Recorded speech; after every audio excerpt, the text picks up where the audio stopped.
d'un côté j'ai pas trop mal aimé, d'un autre côté ça me dérange. À pied d'œuvre de Valérie Donzelli, avec Bastien Bouillon, André Marcon et Virginie Ledoyen, entre autres. Ça raconte l'histoire d'un photographe à succès, hein, qui gagnait, je crois qu'il dit dans le film, au moins 8 000 € par mois, et qui du jour au lendemain va décider d'arrêter pour devenir écrivain. Sauf qu'il va se rendre compte que la vie d'écrivain c'est pas si facile, mais malgré les ventes de ses, je crois, 2 ou 3 premiers livres, il va se retrouver un peu dans une sauce et découvrir ce que c'est la pauvreté tout simplement. Donc il va s'inscrire sur une sorte de plateforme qui permet de faire des petits boulots avec des particuliers, mais payés extrêmement mal. Et donc le film va raconter ça, sa vie à lui de nouvel écrivain fauché, comment il va vivre avec ça, et surtout le regard des autres de son entourage. Comme je dis, il y a un entre-deux. Le film comme ça, quand tu le regardes, ça va, ça se passe bien, c'est plutôt sympa. J'aime bien, alors c'est pareil, cet acteur, c'est un peu ambigu, Bastien Bouillon, parce que je l'aime bien, j'aime bien sa façon d'être et tout ça, et en même temps, il y a une chose qui me dérange chez lui.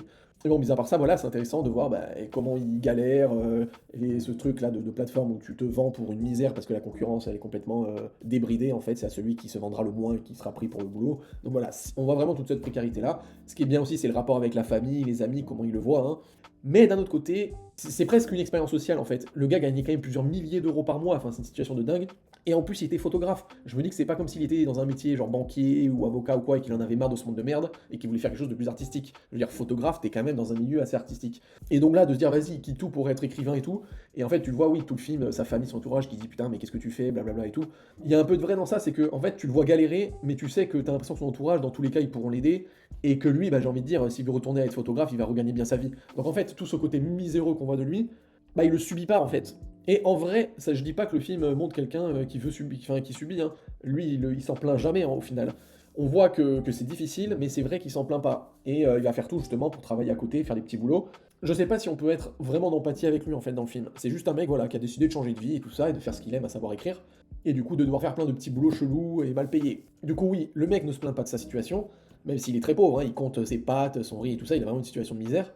Mais ouais, d'un point de vue extérieur, je me dis bah ouais vas-y mec, si ça te fait kiffer, fais-le. Donc oui, à regarder c'était sympathique aussi, mais j'ai jamais été vraiment dedans à fond parce que j'étais pas en empathie avec lui quoi, c'est juste un mec qui a voulu changer de vie parce qu'il le pouvait. Et par contre, le film, le message de fin, je l'ai trouvé affreux. C'est-à-dire que toute sa famille le rejette plus ou moins, même jusqu'à ses enfants, hein, qui ils ne le rejettent pas, mais bon, ils sont pas très cool avec lui, déjà ils vivent à distance et tout ça, ils ne le voient pas souvent. Et en fait, tout le long du film, on te dit que personne n'a lu ses livres, mais le truc, c'est qu'à la fin du film, on comprend qu'il arrive à ressortir son quatrième livre et que ça a quand même un assez bon succès. Et là, l'appel de son fils, ouais, j'ai lu ton livre, c'est trop bien, vas-y, je vais te voir dès que je peux et tout ça, machin, je t'adore et tout, je vais demander à mes potes d'acheter ton livre. C'est quoi ce message de merde? Le message, c'est juste dire en fait ton entourage, tant que t'es un peu à la misère, que tu vends pas trop bien et tout, ils te rejettent, mais ça y est, t'as fait un bon livre, un bon truc comme ça, ils reviennent vers toi. Enfin, je sais pas, la fin, je l'ai trouvé complètement décalée, quoi. Enfin bref, le film n'est peut-être plus au cinéma en ce moment, mais voilà, s'il passe et que vous avez l'occasion de le voir, allez-y, surtout qu'il a quand même de très bonnes critiques. Mais voilà, personnellement, je l'ai pas trouvé incroyable.